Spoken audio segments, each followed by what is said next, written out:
Hello, welcome to another edition of Capper Comparison Picks. I'm Rans. Today I'll be giving you the Capper Comparison Picks for the early prelim fights for UFC 271. Before I get into that, I'm going to briefly go over how I did last week. I didn't do that hot, I'll tell you right now. It's the first card in a long time that I got more wrong than I got right. So I'm not going to go through every single fight. But overall, I went 6 and 7. Thankfully, I did have a couple parlays. Brian Battle, Sean Strickland, Julian Rosa. That was a parlay that cashed for me. Shavkat Rakhmonov and what was the other one? Oh, Shavkat Rakhmonov and Philip Rowe. They also, I parlayed those two together. But after all was said and done, I lost a tad bit more than I made. So not a very good night for me. 6 and 7 overall. Matter of fact, I got last place in Tapology on BC Dave's little group contest there. But anyway, we're gonna get damn near perfect on this card, so let's get into it. Starting with the curtain jerker, we got the welterweight fight between Jeremiah Wells, Philly Jiu-Jitsu, Hendo Philly Jiu-Jitsu represent, taking on Blood Diamonds, Mike Mathetha.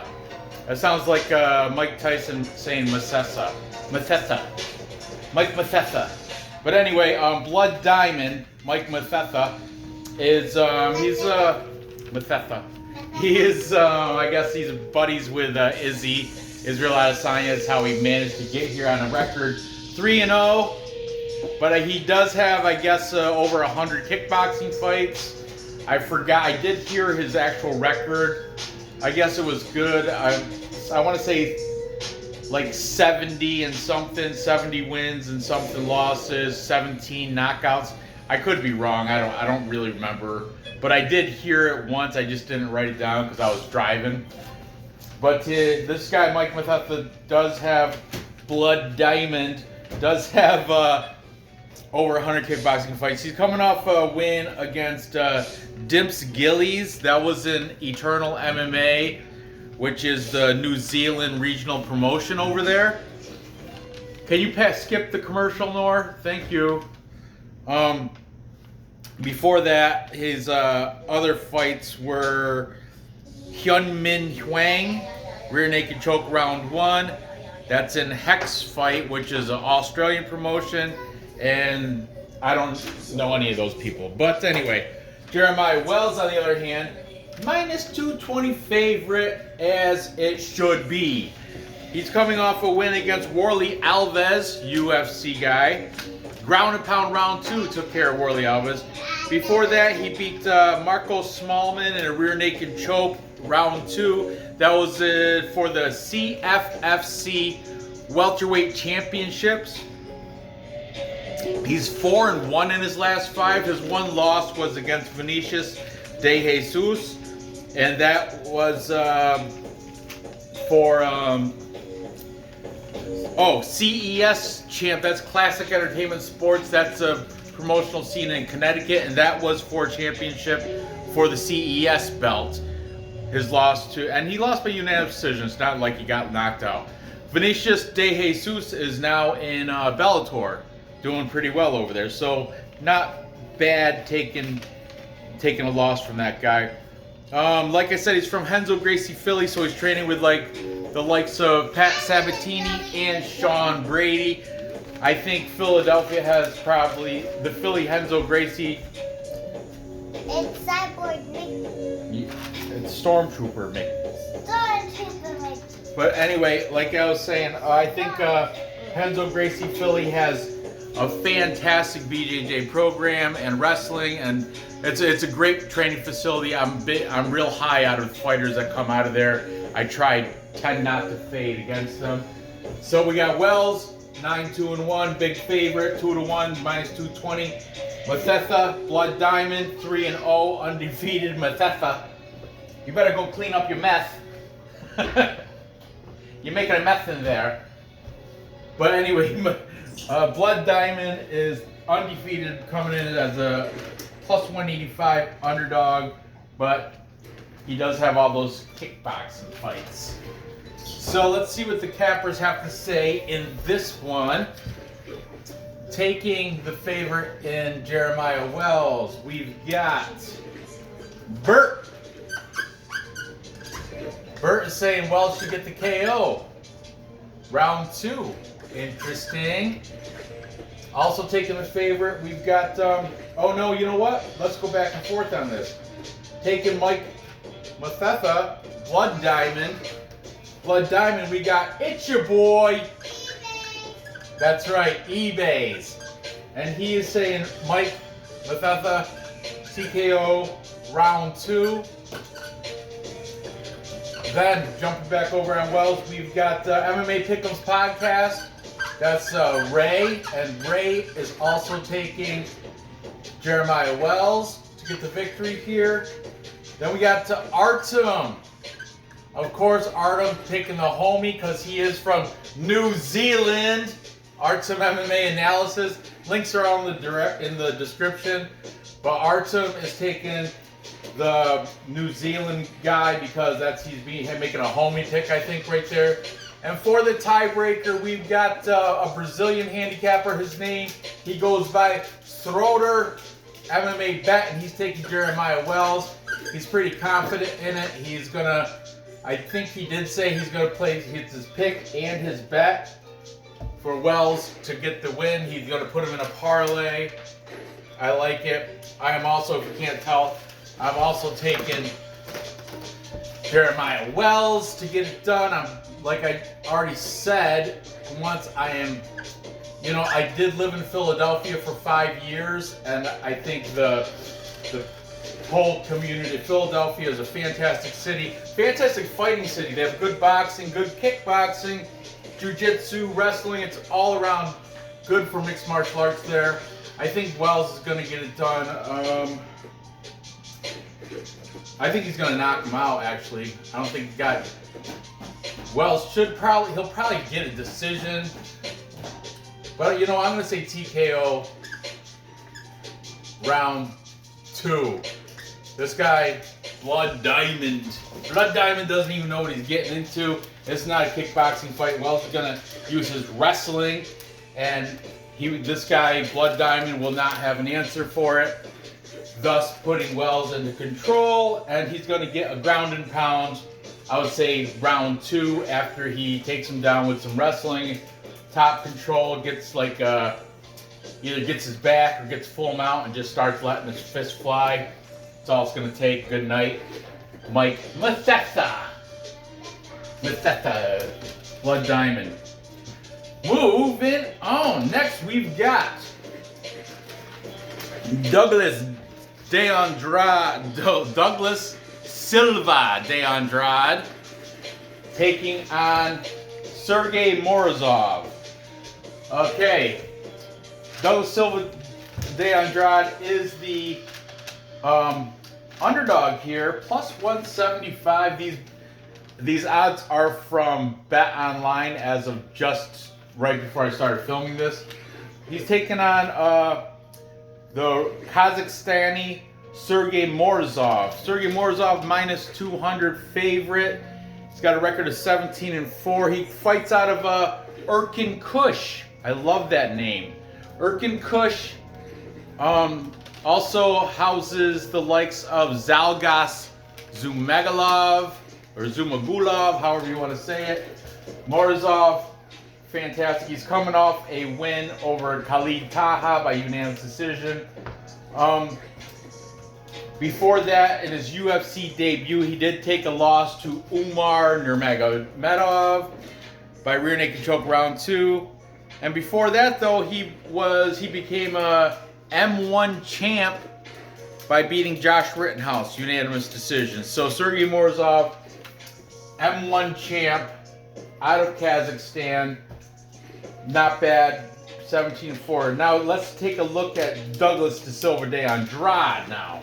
This guy is coming off a win against Gaetano Perello. Counter left hook, round 1, took care of business there. He's a pattern fighter, though. It's going win-loss, win-loss, win-loss, win-loss. Because before that Gaetano Perello victory, he lost to Lerone Murphy, unanimous decision. Then he had the win against Renan Barrio. That was a unanimous decision. Took a loss to Piotr Jan. Round 2 corner stoppage. His corner stopped it. But Piotr Jan's the beast. He's the best, you know. Before that, he has a win against Marlon Cheeto Vera, unanimous decision. So he's 3-2 in his last 5, not bad. He's fighting out of NFT Castanhal. That's in Castanhal, Brazil. He's got 1 inch height, 1.5 inch reach advantage, which really is not much considering. One of the stats I did find is everybody that's taken him down, with the exception of Renan Barrio, has beat him. He has got very poor takedown defense, and once he gets to the ground, there's not much. He's kind of like a flopping fish. There's not really much.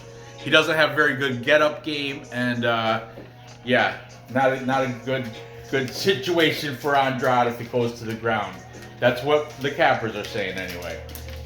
Okay, so let's see who's taking. Let's see what the cappers have to say in this bantamweight showdown. By the way, Andrade 36, Morzov 32. So they're both 135 pounders up in their 30s. Andrade though is over the cusp, over 35, the wrong side. Morzov still not quite 35 yet.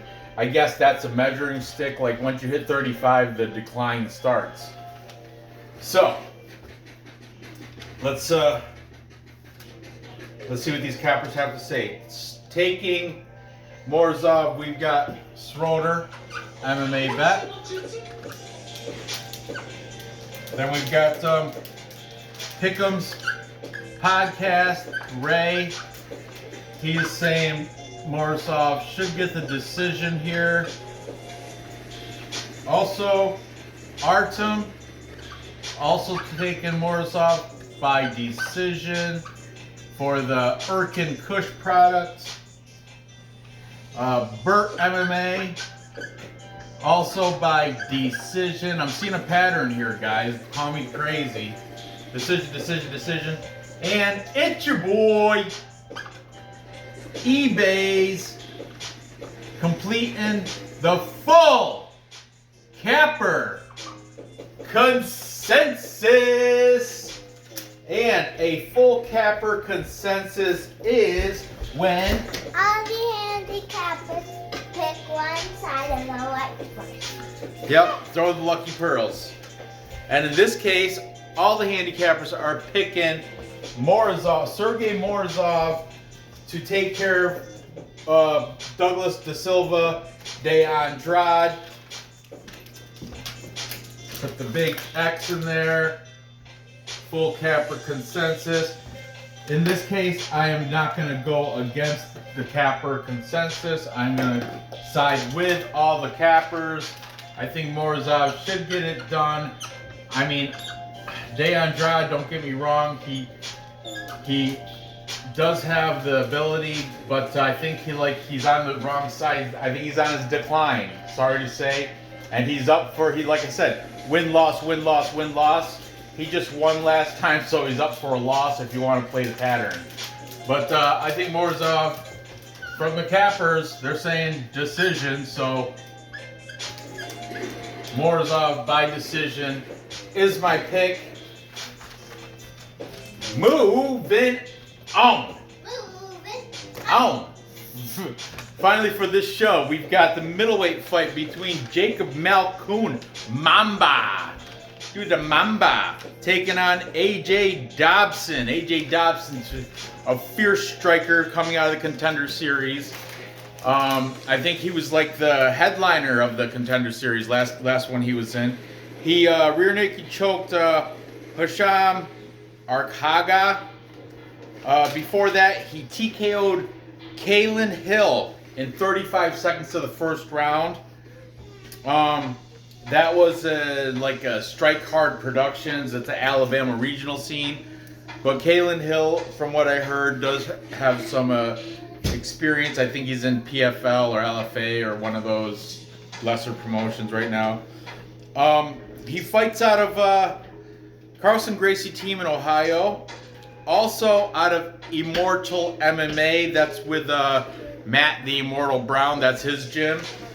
So AJ Dobson, he's not really that known because he's a Contender Series product, but I've heard good things. Interesting enough, though, guys. See this line? I wrote this last night when I was doing this. The line is incorrect now. They are both. I had Dobson minus 136 and Malkoun 5-1 at plus 116. This is now a both coin flip. According to BetOnline, right now, I was a little bit shocked. So that means money's been coming in on Malkoun. Interesting enough, they must have heard. Heard what, you ask? Well, they heard that he is Robert Whitaker's wrestling coach. That's right. And main training partner. Robert Whitaker brought him training partner, Keo, wrestling coach. So if you're going to path to victory, Malkoun should not fall in love with the striking and take it to the ground, do some wrestling. But AJ Dobson, though, he's not bad on the ground either. But Dobson, here's another advantage that he's got going. He is got 4-inch height and 4-inch reach advantage over Jacob Malkoun. That's so you got to consider that. Jacob Malkoun's coming off a nice win against Abdul Razak Al Hassan, another big power striker, but Malkoun managed to use his wrestling and get the unanimous decision through control time. Before that, he lost to Phil Hawes in 18 seconds. That was a very, very poor, bad look. You can blame it on a lot of different things. Phil Hawes, though, just outclassed him. Got 18-second round one victory there. And before that, he was also a product of that Eternal MMA, which is that New Zealand, Australian regional scene. I think it's mostly New Zealand, but that, by the way, that's where it's shitty kickboxing is. Shitty kickboxing. But Whitaker is not the same camp as Adesanya. So Whitaker is not shitty kickboxing. Whitaker is some other gym. It's like I forgot what it is. Something pro gym. So that's where Malkoun is, because he's Whitaker's wrestling coach / training partner. You can't find a lot of information about the gym, though, the facility. Squarespace is everything. Anyway, let's see what these guys got going on. Malkoun's 26 years old. Dobson is older at 30, but remember, Dobson does have the tail of the tape, height and reach advantage, 4 inches for height, 4 inches for reach, and he can strike as he's knocked out Kalen Hill in 35 seconds. Let's see what the cappers have to say in this close fight here. We've got, well, it's coin flip, but you know what? Dobson was the favorite. It opened up minus 160, Dobson as the favorite. Malkoun was plus 135. Then yesterday when I wrote it down, it was Dobson minus 130, Malkoun plus 116. But now they are both coin flip odds, minus 110 on each side.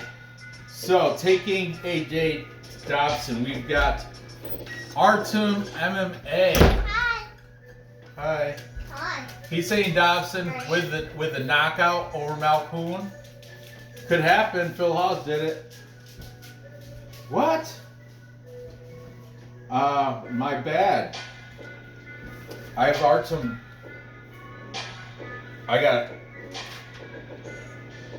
Oh, I picked somebody wrong. I think. I gotta find out. I'm gonna have to press pause for a second. My bad. I got a little pause.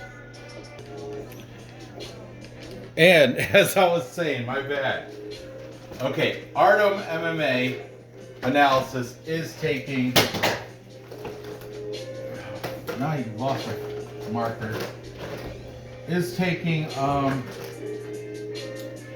AJ Dobson to get the KO. Then you jump over to Malkoun. We've got Ray from MMA Pick'ems podcast, and he's got Malkoun. He thinks he's going to get the decision victory.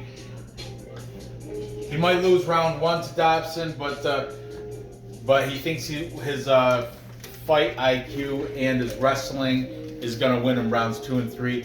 Dobson, though, is probably the more physical, athletic fighter, but I think Malkoun might have, because he's a wrestling coach, I think he might have that wrestling in his back pocket, but it's Australian New Zealand wrestling, so that's a big question mark to me. I don't want to shit on it, but I can't really say. Then back taking AJ Dobson, we've got Bert. Bert also thinks Dobson's going to get the KO. He thinks round 1 for AJ Dobson. Then we got It's Your Boy eBay's taking Malkoun by decision again. And finally, for the tiebreaker, Schroeder is taking Malkoun. He didn't say method, but he's outweighing.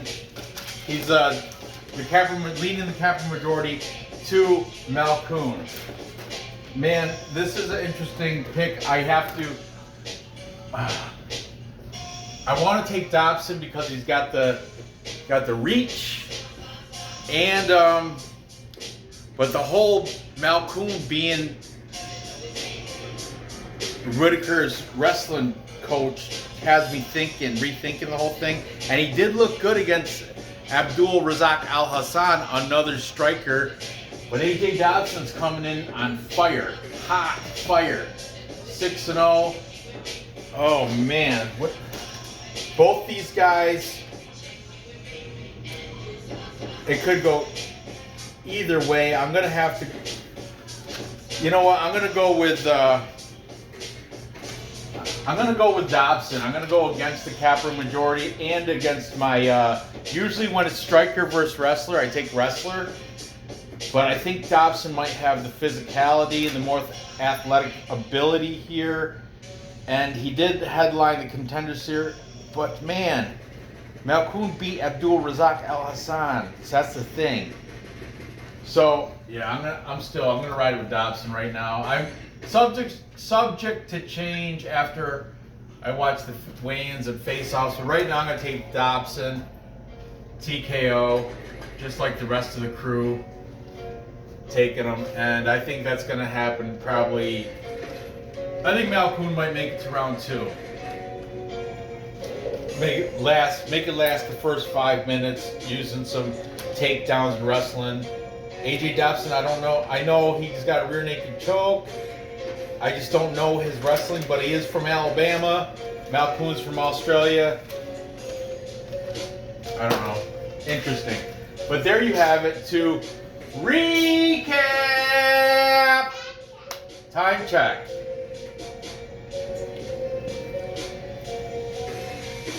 I'm a little early. Fast with this one.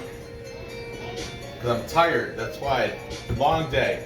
All right, to recap, I've got Jeremiah Wells knocking out Blood Diamond despite his 100 kickboxing fights against mediocre kickboxers. From what I heard, nobody high skill level there. Wells is high skill level in my opinion. And he's coming out of Renzo Gracie Jiu-Jitsu represent. So I'm taking Jeremiah Wells TKO round 2 over Blood Diamond. Then I have Sergey Morizov taking it to Douglas Silva de Andrade. I think Morzov is gonna use his his Kazakhstani Urkin Kush wrestling and control the fight. De Andrade, like I said, I think he's on the decline now that he's over 35. Yeah, and plus he's a pattern fighter, win some, lose some. On his best days, he can beat Cheeto Vera. On his worst days, he can get knocked out by, well, I think Rob Font took care of him, knocked him out early. Anyway, that's the Rob Font too. So I don't know. This is a tough fight to call, but I'm gonna go with Morzov. And finally, reluctantly, I'm gonna take AJ Dobson to knock out Jacob Malkoun. I understand Malkoun probably does have the better wrestling, but I have to go with the American. 4-inch height, 4-inch reach, hot fire prospect to get it done over the smarter fighter. But I think Dobson's more. He's got a more physical presence. He's more aggressive and more athletic. So that's why I'm taking him. So there you go. Gather the info. Place the bets. Cash those tickets. I really appreciate you watching. Go ahead. Leave your comments below on who you think is going to win these fights. Give me that thumbs up. I love that. Tell your friends, tell your mom, tell your sister, tell your dad. Tell your dog. Tell your dog. Anybody that can hit that subscribe button, share it, all that good stuff. Thanks for watching. Good luck on your bets, and I'll see you tomorrow with some more prelims.